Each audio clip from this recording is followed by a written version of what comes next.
Alors maintenant que vous avez découvert ce formidable outil, vous allez sûrement vouloir le mettre en place dans votre entreprise. Petit conseil pour faire cela. Premièrement, déjà, définissez bien votre besoin en amont. Ça, c'est une étape qui est de toute façon indépendante de Power BI et que vous avez besoin d'effectuer quel que soit l'outil que vous choisissez. Ensuite, allez présenter Power BI à vos collègues. Servez-vous de ces slides que je vous mets avec le tutoriel. C'est fait pour. Remettez-les à votre sauce si vous en avez besoin, mais servez-vous-en. Appuyez bien sûr sur les points forts de l'outil, qui sont quand même assez importants, que je vais résumer rapidement. Au niveau des forces stratégiques, on retrouve donc un gros point sur l'efficience par rapport à des solutions plus classiques, puisque vous allez pouvoir rafraîchir en un clic. Donc vous n'avez plus à refaire tous vos traitements à chaque fois que vous mettez à jour votre reporting.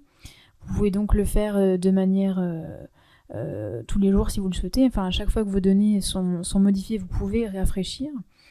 Vous allez disposer d'informations rapidement. Vous allez pouvoir faire un monitoring proactif. C'est justement ne pas tomber dans le syndrome du je fais le reporting du mois précédent, le 10 du mois suivant, mais j'ai justement un monitoring quasiment au fil de l'eau qui me permet d'être proactif. On fait évidemment des économies en termes de temps et d'argent, puisque l'outil est relativement peu coûteux et qu'il peut être accessible aux managers, ce qui nécessite pas de faire appel à des cabinets ou à d'autres compétences très pointues en termes de statistiques analytiques. Et donc voilà, pas besoin d'experts BI pour mettre en place ce type de solution. On a aussi un point fort sur l'image de marque que vous allez renvoyer à vos clients et tierces parties avec lesquelles vous interagissez. Tout ça parce que vos reportings seront interactifs et dynamiques, ce qui n'est pas toujours le cas des autres solutions. Vos rapports seront faciles à lire et à partager. Qui, à l'heure actuelle, peut me dire qu'il a lu tous les reportings? Simplement, quand les tableaux sont pas beaux, qu'il y en a trop, que c'est pas clair, on n'a pas envie de la lire et encore moins de le partager. Votre rapport pourra synthétiser plusieurs sources de données. On n'a pas besoin de faire 10 rapports parce qu'on a 10 sources de données, on peut centraliser tout ça. Et puis donc la prise de décision, in fine, sera plus rapide puisque tout le process de création des reportings et de partage est de fait beaucoup plus rapide qu'avec des outils plus classiques. Sur le point pratique, donc si on reprend les étapes, on a donc des points forts au niveau de la connexion aux données puisque les sources disponibles sont évidemment très très variées, fichiers plats, serveurs, services web, etc. etc. On peut facilement transformer une table à 2 dimensions en une table une dimension, ce qui est quelque chose qui peut être chronophage quand on n'a pas cette fonctionnalité sous la main. L'ETL est facile. L'ETL, c'est Extract, Transform and Load. Donc on se connecte très facilement, on transforme facilement ces données et on les recharge également très facilement et rapidement. On rafraîchit tout ça en un clic, en appuyant sur le bouton actualiser tout simplement. On a une capacité de stockage qui est quand même très importante et chargement. Ça veut dire qu'on peut charger des tables de plusieurs centaines de milliers de lignes en quelques secondes sans que ça pose problème et sans que l'outil, je fais référence à Excel, ne crache.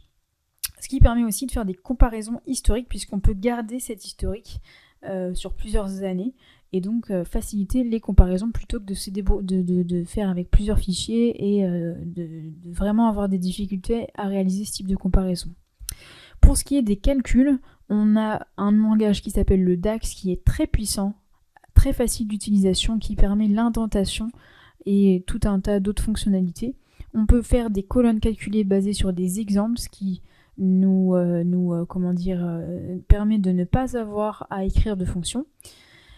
On peut faire aussi des mesures rapides, donc même chose. Le but du jeu, c'est de cliquer pour créer des mesures et non pas de taper des fonctions. On a une rapidité dans le calcul qui est impressionnante. On peut également brancher du R et du Python pour des statistiques beaucoup plus avancées. Maintenant, pour ce qui est toujours des forces pratiques, mais de la partie visualisation, on a donc des rapports qui sont interactifs et dynamiques. On peut choisir des visuels customisés, très puissants et très nombreux. Ajuster également les interactions entre les visuels au niveau des pages de rapport. On peut également paramétrer des rôles pour donner accès à différentes personnes à différents niveaux d'information.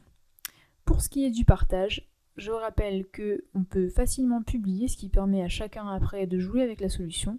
On a une communauté Power BI qui est très très vaste, plus de 10 millions d'utilisateurs en 2018, et ça va évidemment croissant. Et on a accès à beaucoup d'informations et de templates qui permettent de gagner beaucoup de temps.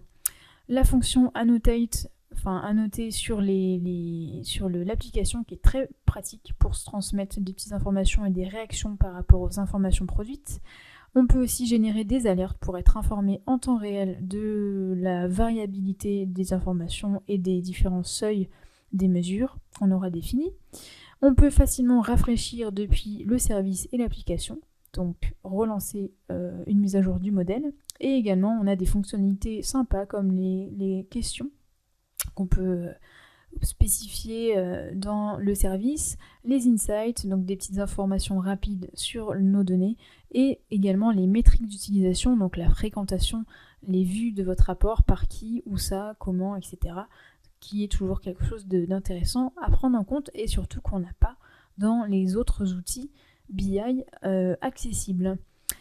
Pour ce qui est de votre plan de combat, donc une fois que vous aurez présenté Power BI à vos collègues, bien appuyé sur les points forts qui sont quand même très intéressants, ce que je vous conseille, c'est de proposer un petit test sur un projet très simple de reporting, ce qui permettra de tout simplement déjà lancer quelque chose et puis valider cet outil sur quelque chose qui est très simple, que tout le monde pourra s'approprier.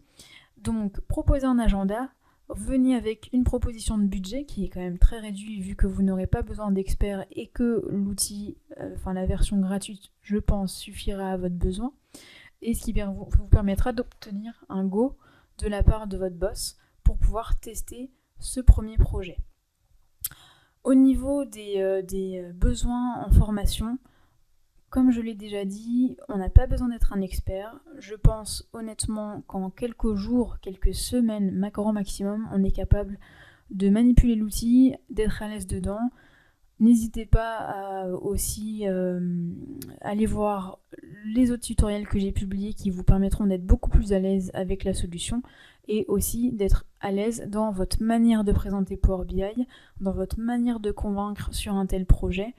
Et c'est vraiment le moment où il va falloir être percutant parce que si vous réussissez à mettre en place un outil comme Power BI, c'est certes votre quotidien que vous allez changer, mais aussi le quotidien de vos collègues et des différentes personnes avec qui vous allez travailler. Et c'est quand même important de pouvoir avoir ce type d'impact dans une vie professionnelle, surtout que c'est quand même quelque chose qui est assez, qui est assez sympa finalement d'agir sur le quotidien des gens et de le rendre tout simplement un peu plus agréable. Donc voilà, c'est tout ce que je vous souhaite. Simplement, soyez bien clair dans ce que vous souhaitez faire et venez avec un peu un petit plan de bataille, un agenda, un budget, un petit projet simple qui est déjà défini, des gens qui sont déjà sensibilisés à l'outil. Et avec tout ça, vous pourrez convaincre pour mettre en place un petit projet de ce type-là. Et c'est parti pour l'aventure Power BI.